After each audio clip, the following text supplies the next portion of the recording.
Kumusta po kayo? Bago po ang lahat, first things first.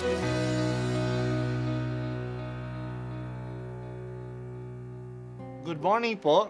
Sinisimulan po natin ngayon ang first things first. At dito po, tinatalakay natin sa unang bahagi ng umaga natin ay ang first readings na binabasa po sa banal na misa. Ito pong tinatalakay natin kasi madalas po kasi marami na tayong alam tungkol sa gospel readings.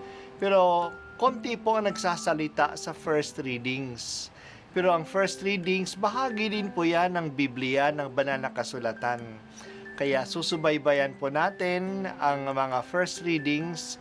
Basahin po natin at kuminsan kailangan ng basahin ng 2 o 3 beses bago maintindihan kasi hindi po tayo familiar sa mga istorya at sa mga kaisipan na tinatalakay dito. Ang pagbasa mula sa aklat ni Job. Pagkaraan ng matagal na pananahimik, nagsalita si Job. Sinumpa niya ang araw ng kanyang pagsilang. Ito ang kanyang sinabi, "Hindi na sana ako ipinanganak at sana'y hindi na ipinaglihi. Bakit di pa ako namatay sa tiyan ng aking ina o kaya noong ako ay isinilang niya? Bakit kaya ako ay ipinaghele pa, inaruga, inalagaan, binuhay sa dibdib niya?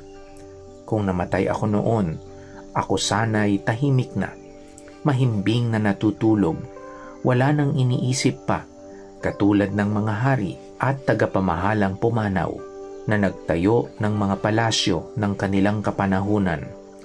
Sana tahimik na ako tulad ng mga pinunong nakapag-imbak ng ginto at nakatipo ng maraming pilak, o tulad ng mga sanggol na patay ng ipinanganak, yamang sa libingan wala nang gumagawa ng kasamaan, at ang mga taong pagal ay nagpapahingalay.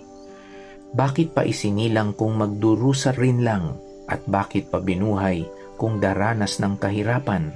Kamatay ay hinahanap ngunit hindi masumpungan. Hinuhukay, dinudulang parang isang kayamanan. Sa kanila'y ubod tamis nitong kamatayan. Bakit pa isinilang ang tao kung wala rin lamang kaginhawahan? Bagkus, hirap kabi-kabila ang nararanasan. Ang salita ng Diyos. Salamat sa Diyos. Ang aklat ni Job ay isa sa mga nabibilang sa tinatawag na wisdom literature.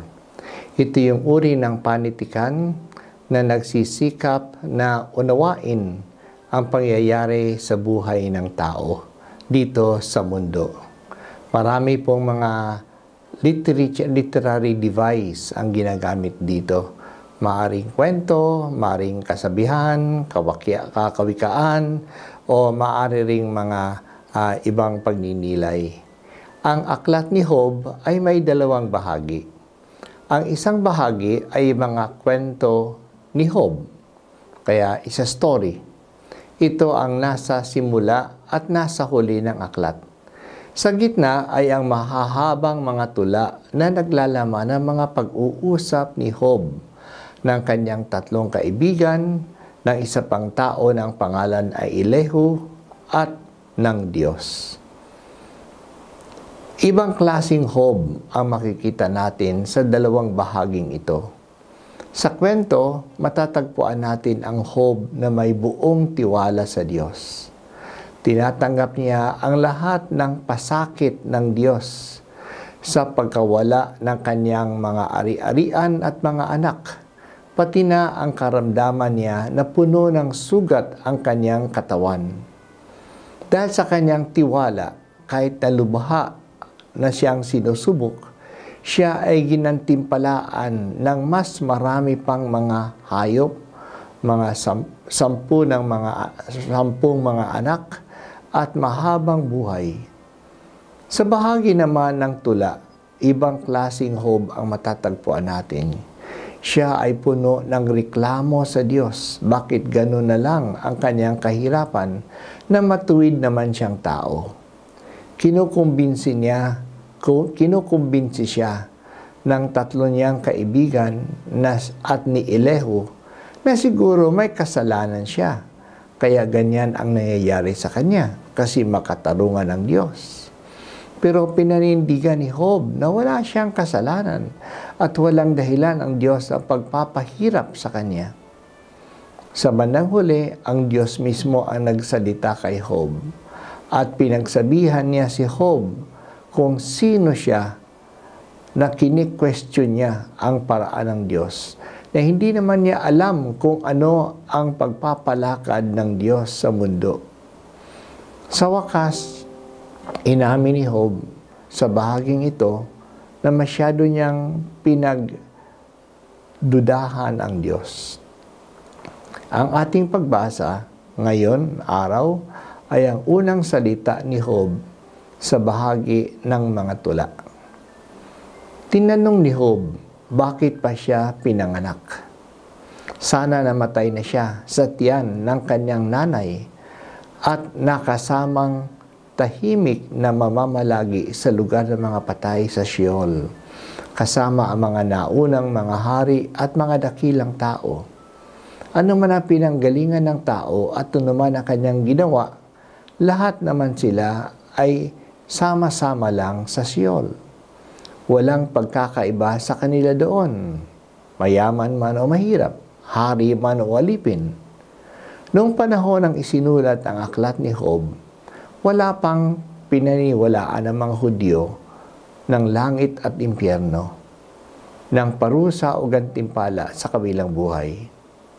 Ayon sa paniniwala nila, noon, ang lahat ng mga namatay ay mauuwi lang sa Sheol, isang lugar para sa mga patay.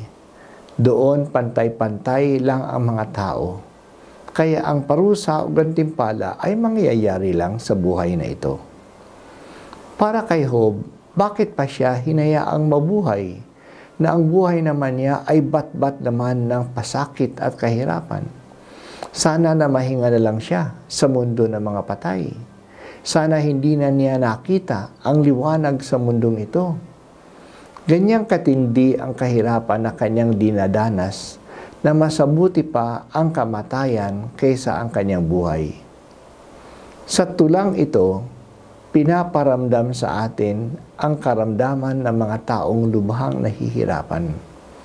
Ang kahirapan ni Job ay hindi lang dahil sa may karamdaman siya.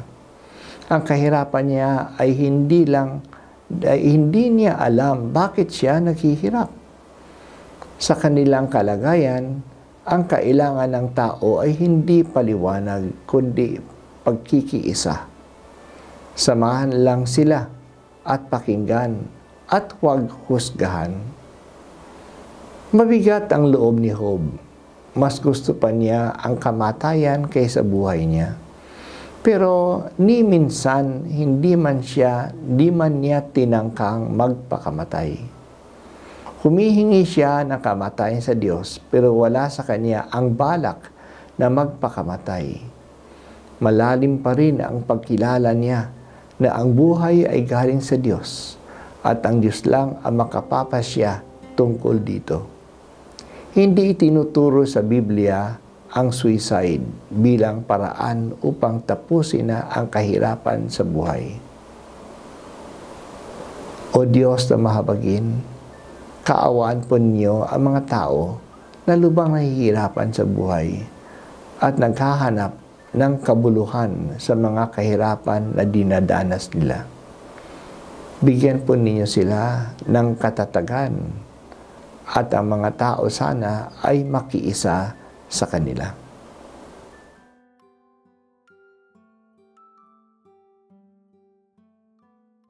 At ako po ay si Bishop Broderick Pabilio dito sa First Things First.